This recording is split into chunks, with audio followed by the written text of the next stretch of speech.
Welcome to the show. I'm Jen.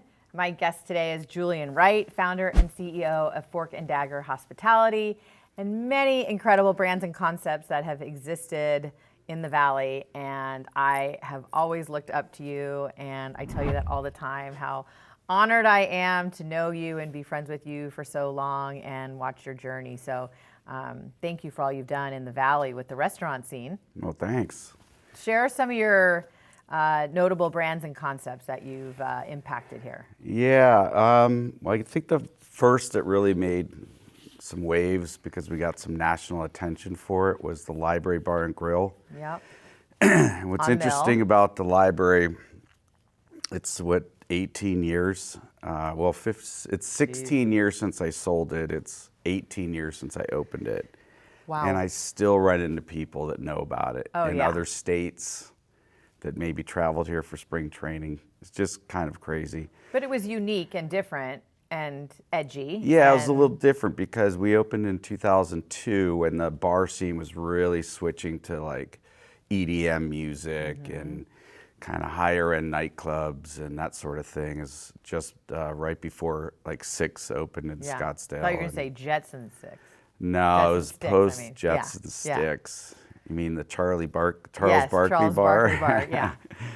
At any rate, yeah, we were just kind of over it. I mean, I had Jack's before. That was definitely more in that lane. And at the time, I was just kind of getting sick of that energy. And so we went more like pitchers of beer, rock and roll, and open format music. And it was super fun. My partner Scott and I still speak fondly of the library days. And that guy has the most incredible bank of pictures and video from that time. You better not piss him off. Yeah, there's You might nothing. have to Thank share. God. Sometimes I wish we had the camera phones back then because there's Oh. so many glorious moments that we missed. But there's also probably some times I'm like, Yeah. thankfully there weren't. Yeah, exactly. Those incriminating photos. This coffee's delicious, by the way. Oh, I'm so glad you like it. Yeah, it's a special blend for now with Jen. It's good. So the library stands out as being... So libraries, yeah, one of them you're asking about kind of notorious places. Canteen Modern Tequila Bar is one of my favorites and was very popular in Tempe also. La Boca Pizzeria and Wine Bar was like kind of my baby. I opened it in '08, right when the world was kind of crashing. Almost let it slip through my fingers. In fact, it was Sandy, who you mentioned earlier, believe it or not, that encouraged me to hang in there. And thankfully I did. I actually went in the kitchen and made all the pizzas for like 9 months just to really figure it out. And it'd be kind of funny because my friends would come in and they'd stick their head around the corner and look through the expo window, and I'd back there covered in flour making pizzas, and I'd wave and yada yada. But you know, I couldn't leave the station even to go say hi, typically. Anyways, that was a cool project because it went from, you know, almost closing to a really profitable and successful and beloved business, and also one that was different from most concepts on Mill at the time. You know, wasn't so college oriented. The mayor, the congressman, the city council were in there on a regular basis, so I got really good opportunity to meet all the folks in Tempe. And then now currently, Pedal Haus Brewery is what I call my day job and what I spend most of my time on, and a little bit like La Boca, not quite as extreme, but the first 2 years were a massive struggle. Had I had the option, in fact, I think I even explored the option, if I could have tapped out and done a do-over or never opened it, I probably would have taken that opportunity at the time. Now it's like, I love it. It's successful. It's paid off the hard work. So we're starting to expand Pedal Haus, but Pedal Haus is definitely the brand currently that most people know. So what are some of your future plans? Anything you want to share as far as brands and concepts and what you're working on? Yeah, so with Pedal Haus, like I said, we've got a new location opening in Phoenix in Roosevelt Row in the Monarchid building, which is now home to this cute little coffee shop I have, our corporate office. It also happens to be 2 blocks from where I now live, which is awesome. But in that project, or in that building rather, we're opening a little sushi joint called Sake House, also spelled Haus. And I've always loved sushi. Like you remember back in the early 2000s, mid 2000s, there was. Just kidding. Yeah, Kyoto, Yeah, Stingray, Yeah. Raw, even back then was Yeah. kind of indie rock. Yeah. And there was sushi bars popping up. And then for some reason, I feel like they went away, like right around the recession-ish time. And it was kind of quiet on the sushi Yep. front. And now they're probably more than there ever were before, especially with the big names like Nobu and all that kind of stuff. But I'm really excited about this project for a couple reasons. I did a lot of the design aesthetic myself, despite not being to Tokyo thanks to COVID. I have modeled it after this street district, so it's got a real street feel to it, as opposed to being, you know, like real feng shui or minimalist Japanese style. This is the opposite. You can scribble on the wall. Oh, that's nothing matches. Yeah. It looks like someone's fever dream, and it's kind of by design. And I always joke, like, this is either going to hit really well or be a total disaster. And I think my investors nervously chuckle.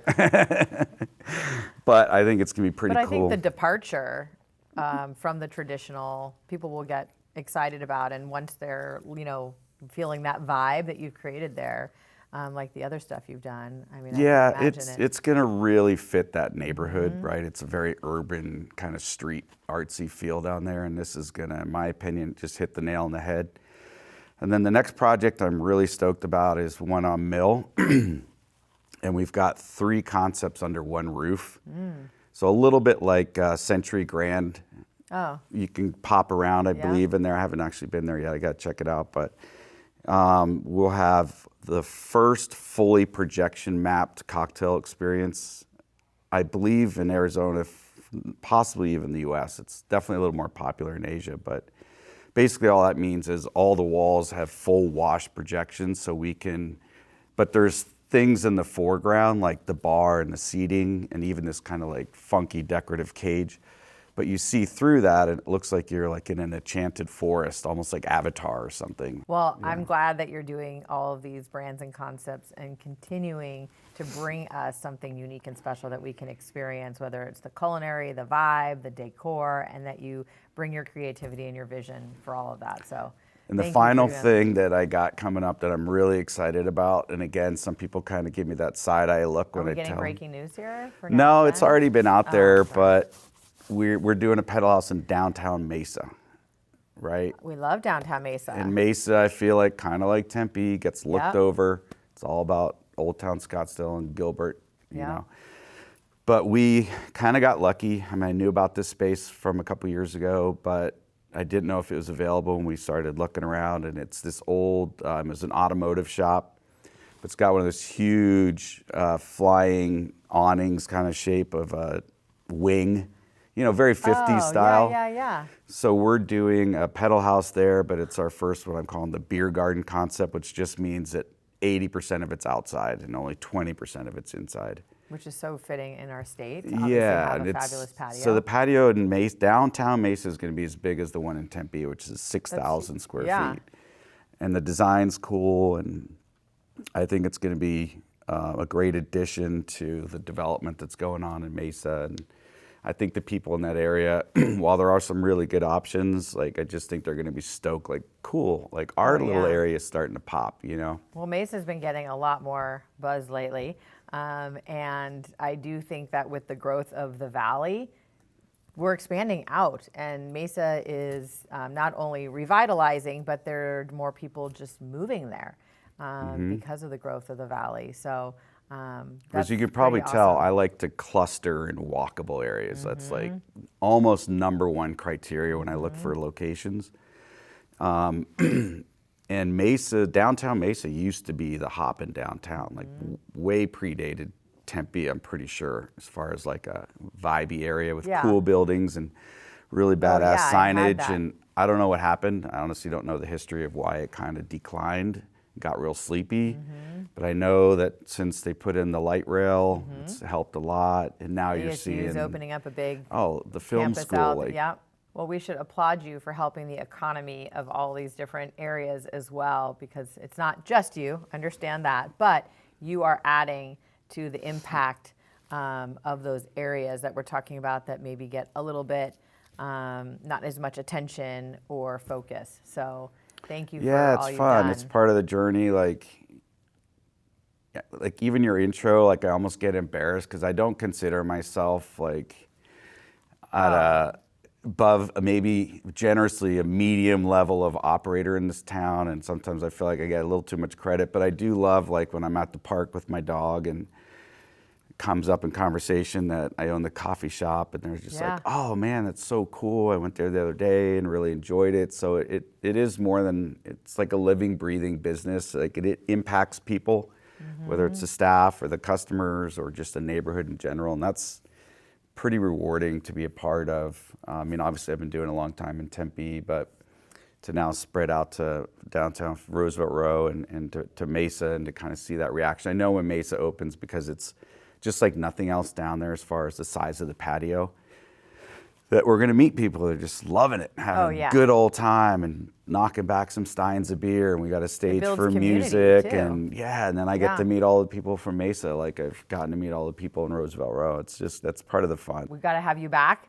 to talk about more of the concepts, and maybe when you have some of the ones on Mill developed or some photos we can share too. Maybe we can reveal that and talk about more of the projects that you're doing too. Well, when Sake House opens in Phoenix, you got to come down and tell me if I stuck the landing or not. All right, yes, that's it. I'm going to try the first piece of sushi. You heard his offer right now. No, I'm either going to stick the landing or break my ankle, but we'll see. He sticks the landing, trust me. All right. Thank you for coming on, sharing all of those great things, and I definitely want to have you back to talk about more of the concepts that you're bringing to the Valley too. Cool, I appreciate it. It's good to see you, and thanks for having me on. Thank you. Thank you for watching Now with Jen. We'll see you next time.